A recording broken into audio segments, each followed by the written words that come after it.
জ্যাকোলিন ফার্নান্দেজের মা Kim Fernandez আর নেই।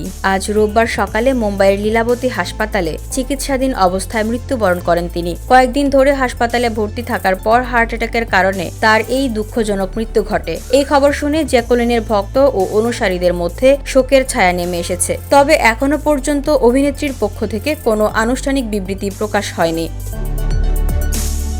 Pink ভিলার এক প্রতিবেদন থেকে জানা যায়, কিম ফার্নান্দেজের শেষকৃত্য ও অন্তিম অনুষ্ঠানটি ঘনিষ্ঠ আত্মীয়স্বজন ও বন্ধুদের উপস্থিতিতে ব্যক্তিগতভাবে সম্পন্ন করা হবে। অন্যদিকে কিছুক্ষণ আগেই জ্যাকোলিনের বাবা ও পরিবারের জন্য সদস্যদের লীলাবতী হাসপাতালে পৌঁছাতে দেখা যায়। এদিকে অভিনেত্রীর মা গত 24 মার্চ হার্ট অ্যাটাকের কারণে আইসিইউতে ভর্তি হন। খবর পাওয়ার পর অভিনেত্রী তখন শহরের বাইরে থাকলেও তড়িঘড়ি করে ফিরে আসেন মায়ের পাশে থাকতে। সেদিনই অভিনেত্রীর ঘনিষ্ঠ বন্ধু সুপারস্টার সালমান খানও হাসপাতালে যান কিম ফার্নান্দেজের খোঁজ খবর নিতে।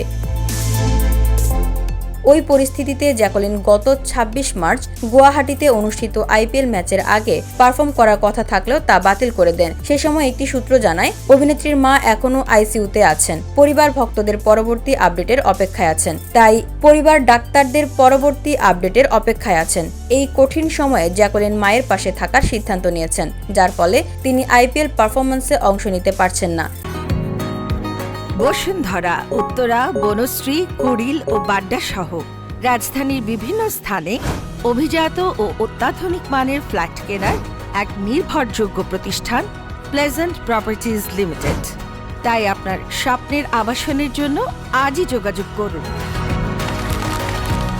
Pleasant properties limited, where destiny matches eventually।